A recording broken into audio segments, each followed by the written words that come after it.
சிவம் சிவஹரம் சாந்தம் சிவாத்மானம் சிவோத்தமோ சிவமார்க பிரணேதாரம் பிரணதோஸ்மின் சதா சிவம்னு சொல்கிறது அந்த சிவபெருமானை அவ்வளோ வசத்தியாக சொல்லப்பட்டிருக்கு. அப்படி நம்ம 412 நாமங்கள் வரைக்கும் சிவசஹஸ்ர நாமத்தில் பாஷ்யம் பார்த்துருக்கோம். அக்ஷராய நம, அதாவது அழிவில்லாதவரே, அக்ஷர புருஷரே, ஜீவ சாட்சியே அப்படின்னுட்டு அவரை பார்த்தோம். 413வது நாமமாக பரமாய பிரம்மணே. அவருக்கு ஒப்பிட்டு ஒரு விஷயத்தையும் சொல்லிட முடியாது. ஒப்புயர்வற்ற பிரம்மமாக இருக்கக்கூடியவர். அக்ஷரம் பரபிரம்மம், அக்ஷரமே பரபிரம்மம். அதாவது ஒவ்வொரு அக்ஷரத்துலேருந்தும் அவர் தான் இருக்கார். சா காஷ்டா சா பராகதிஹி, அதுவே இல்லை, அதுவே வசதியான புகலிடம். அதை விட ஒரு வசதியான இடத்தை நம்ம பார்க்கவே முடியாது. அதனால தான் அவர் பரமாய பிரம்மனே. அவரை விட ஒரு வஸ்தின்றதும் இல்லை, அதை தாண்டின ஒரு வஸ்தியான விஷயமும் இல்லை. அதனால் பரமாய பிரம்மனே நம. பலவத்தே நம, பலத்துக்கு அபிமானியான தேவதை வடிவினராக இருக்கக்கூடியவர். பலாபிமானி தேவதா ரூபத்தில், அதாவது ஒரு பலம் வேணும், அதுக்கு ஒரு தேவதையை கும்பிடணுன்னா அதுக்கும் சிவபெருமானு தான் இருக்கார். பலத்துக்கு ஒரு அடையாளமாக இருக்கக்கூடியவர். அதனால் பலவத்தே நம. சக்கராய நம, சக்தி படைத்தவராக இருக்கார். அத்தனை சக்தியும் அவர்கிட்டேருந்து தானே லோகத்தில் உள்ள எல்லா சக்திகளும் பிரித்து சிறு தேவதைகளாக பிரிச்சிருக்கு. ஸோ சக்கராய நம, அத்தனை சக்தியும் அவர்கிட்டேருந்து தான் இருக்குது. நீத்தியை நம, ராஜநீதியாக இருக்கக்கூடியவர். அதாவது தண்டியேஷு தண்ட பிரணயானாதி, தண்டனைக்குரியவாளை தண்டிக்கிற நீதி வடிவனராகவும் சுவாமி தான் இருக்கார்.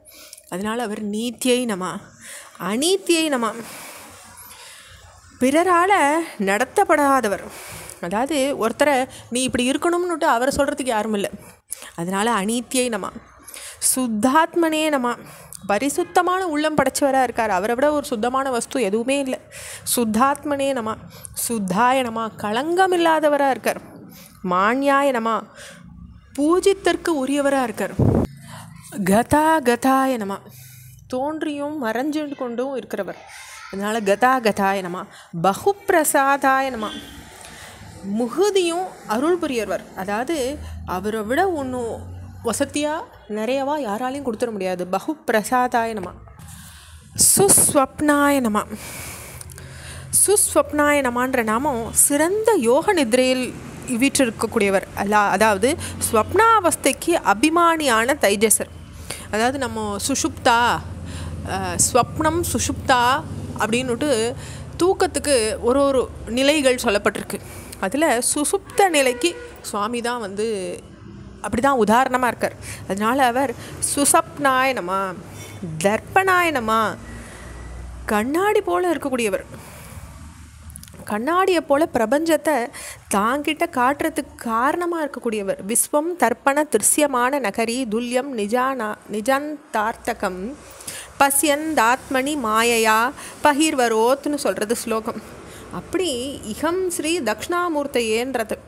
அப்படி கண்ணாடி போல் இந்த பூலோகத்தை கண்ணாடி போல் இருக்கக்கூடியவர். தர்ப்பணாய நம. அமித்ரஜிதே நம, சத்ருக்களையும் புறச்சத்ருக்களையும் வென்றவர். அதாவது மூப்பு பிணி இதெல்லாம் நம்மளுடைய அஹச்சத்ரு. புறச்சத்ரு நம்மளுடைய எத்தனை நீர் இருக்குது, நெருப்பு இருக்குது, இதெல்லாம் எது அதிகமானாலும் நம்மளை பாதிக்கிறது இல்லையா? எந்த வித பாதிப்பும் அவருக்கு இல்லை.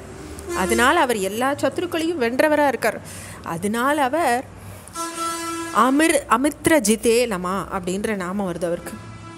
வேதகராய நம, வேதங்களை உண்டு பண்ணினவர். அஸ்ய மகத்தோ பூதஸ்ய யத் ருக்வேதோ யஜுர்வேதோ சாமவேதோ அதர்வாங்கிரச அப்படின்னு சொல்கிறது நாமம். அப்படி எல்லா வேதங்களையும் இந்த மகாபூதமான பரமேஸ்வரனுடைய மூச்சு காத்து போல தோன்றியவை தான் ருக்வேதமும் யஜுர்வேதமும் சாமவேதமும் அதர்வண வேதமும்னு சொல்கிறது உபநிஷதம். அப்படி எல்லா வேதங்களும் அவர்கிட்டேருந்து தான் நம்மளுக்கு வந்திருக்கு. அதனால் அவர் வேதகராய நம. மந்திரகராய நம, மந்திரங்களை உண்டு பண்ணவனாக இருக்கார். மந்திரகாராய நம.